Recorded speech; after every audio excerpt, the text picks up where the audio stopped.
President Trump's effort to punish his perceived enemies is facing yet another setback. And as our next guest points out, the Justice Department struggled to take even the most basic steps in targeting Trump's rivals. As reported yesterday, a federal judge has blocked the DOJ's criminal investigation of Federal Reserve Chair Jerome Powell, noting that U.S. Attorney Jeanine Pirro's team had not met the incredibly low threshold they needed to even issue grand jury subpoenas. Joining us now, investigative reporter for the New York Times, our friend Michael Schmidt. Michael, thank you for being here. We heard from Ms. Pirro in a pretty angry news conference the other day about this. But tell us more here about what was a pretty faltering campaign against Jerome Powell. So, look, the significance here is that Trump's retribution campaign starts out with the desire to jail his enemies. They should be subjected to everything he was subjected to, and they should be behind bars. Those are his own words. The Justice Department goes out and they try to do this, and last fall they really ramp it up. They indict Comey and James. They move forward with other cases. Those indictments are thrown out by judges. Grand juries are then rejecting the case against the 6 lawmakers that Trump had accused of sedition. Now, this federal judge is basically saying, prosecutors, you cannot use your most fundamental power of subpoena to ask questions and require people to answer them. You are not meeting the incredibly low standard that you need to get to actually use that power. This is like essentially like detectives out there with notepads asking questions and a judge coming in and saying, no, you don't have the ability to do that.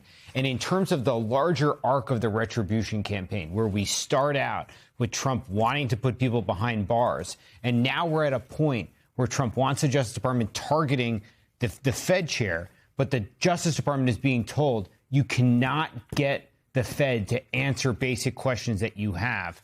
That is not a strong place for the retribution campaign today. Well, Mike, I think it's fair to say, right, that this is the Judge Boasberg is the latest example and the earliest. Cutting off the ability to do subpoenas for a grand jury is like very, very early. But of course, we've seen in other cases these various attempts fail at the grand jury level, fail to get an indictment. And of course, they've also sometimes failed actually in court to get convictions. It feels like this retribution campaign. We all wonder, would the Article 3 branch of government turn out to be a reliable bulwark against Trump? At least at this level, the retribution campaign, the attempt to jail his enemies, it has so far pretty much worked. You're saying that the judicial branch has worked as a check against Trump? Yes. Yeah. In a consistent way, starting at different phases, it's put a stop to this campaign thus far. The judicial branch has moved on the criminal side more swiftly than anything else that we have seen. Right. On the civil side, it moves slower. It is more ponderous. It's not as clear. And it doesn't seem like the Trump administration respects it nearly as much. On the criminal side, they have been shut down time and time again. And this has only come in the past few months because they only really ramped up that campaign starting in the fall. And in the sort of, because I think a lot of people were saying last year, like, OK, where are the checks on Trump's power? Right. You don't have Congress. Congress is clearly not a check. The Justice Department, which has, typically would look at an administration, even their own administration, was clearly not going to be a check against Trump.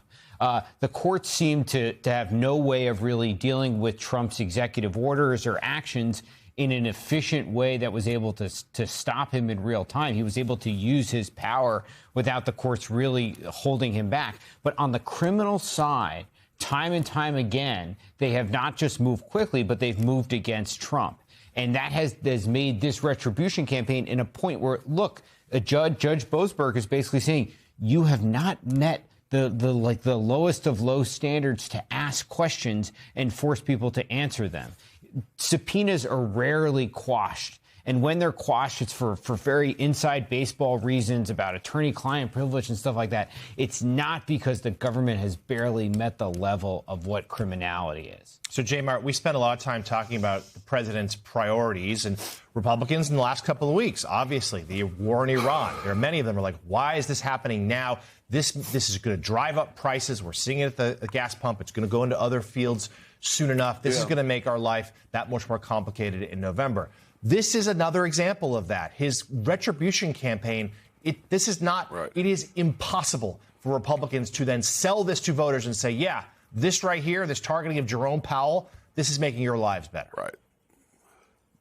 Yeah, and John, of all the stuff that he's done that has humiliated members of Congress on his side and his own party, going after Powell is up there with Greenland. It's really embarrassing because they know that Powell's a serious person, and maybe you don't like how he's handled some of his choices at the Fed, but he's an adult. And I think he's one of a vanishing few adults in D.C., and especially in the Senate. That targeting just crossed the line. And that's why they're now in a position, by the way, where they're not going to be able to get Warsh confirmed because Tillis is going to sit on that until he gets assurances that DOJ is not pursuing these charges any longer. But, John, you make a really good point. It goes to the heart of priorities. What are your priorities? Because, trying to get a legacy is clearly the president's top priority, along with, the physical plan of the White House and a rehab of the Kennedy Center. So he goes for these big moves in places like Venezuela and Iran because he wants to have a big legacy of his own. He wants to be a consequential figure. Well, that's for him. That's not for his party. His party's the one holding the bag now when gas is going to be $5 a gallon. And it's the same with the retribution campaigns. That's about his own grievances and vanity. It's not about his party's fate in the midterms. Why is he targeting a sitting senator, Bill Cassidy, in Louisiana? That's not for the good of the party. That's for his vengeance. Why is he going after 9 Indiana state senators? Not exactly top of the priority list for Mike Johnson and John Thune, the fate of the Indiana State Senate, because they defied his ass, John, on redrawing their congressional lines. The through line on all of this is a president more focused on himself, his impulses, than the good of the party. And at some point, the Republicans are going to wake up and realize that, probably the day after the midterms.